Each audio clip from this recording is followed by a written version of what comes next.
Bismillahirrahmanirrahim. Assalamu alaikum students.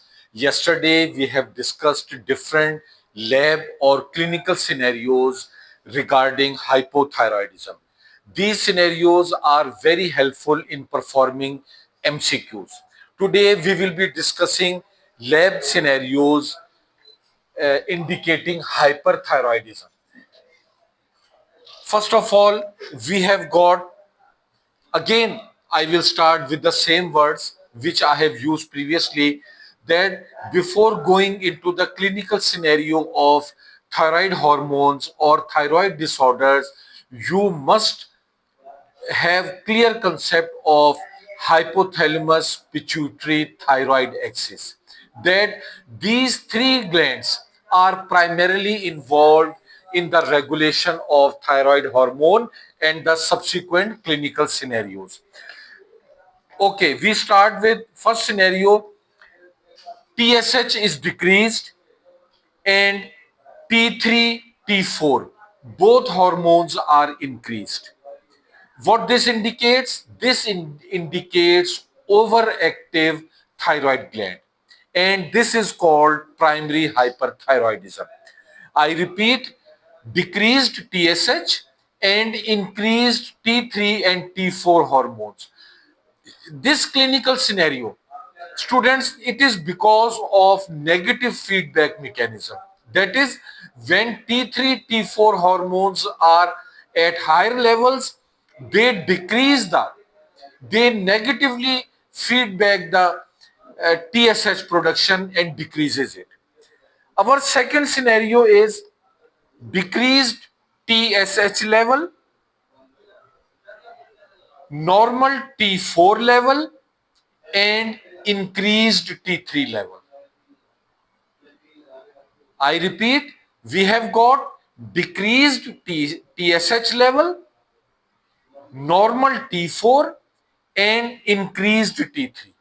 It means that T3 hormone is negatively feedbacking the TSH production. This stage indicates development of early hyperthyroidism. Our third scenario is decreased TSH level and normal T3 and T4 level. Very interesting clinical scenario. T3, T4 levels are normal, but TSH is decreased. Students, this indicates subclinical hyperthyroidism. That is, TSH level is decreased. Why it is decreased? There is a reason behind, but the clinical signs and symptoms still have not developed. It is called subclinical hyperthyroidism. Our fourth clinical scenario, increased TSH level and increased T3 and T4 level. Three of the hormones are increased. That is, TSH is increased, T3 and T4 are increased. There is no negative feedback on TSH. So, what is this? This is secondary hyperthyroidism. This is secondary hyperthyroidism. Pituitary is secreting increased amount of TSH, and thyroid gland is also producing increased concentration of T3 and T4 hormones. Next, we have got our fifth scenario, that is TSH is decreased, T4 level is increased, and thyroglobulin proteins, they are decreased.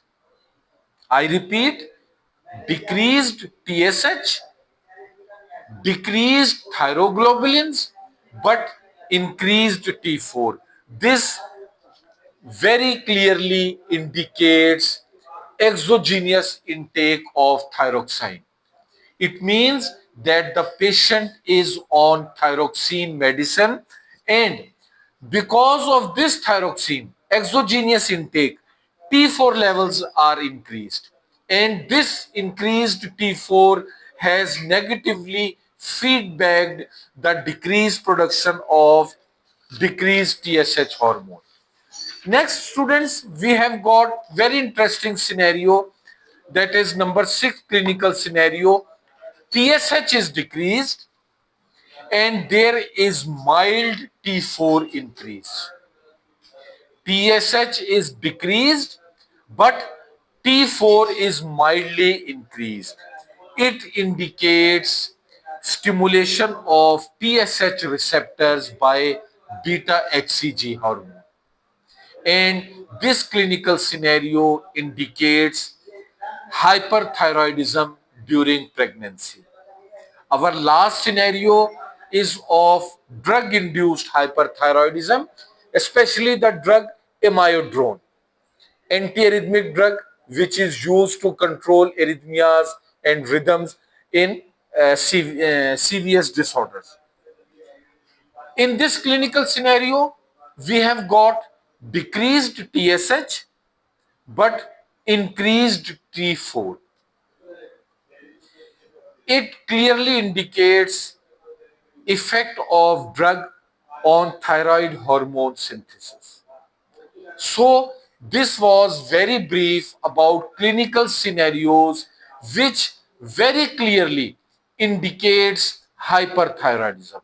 Students, practice these scenarios, cram these lab scenarios so that you may very well perform your MCQs. Thank you, students. Allah Hafiz.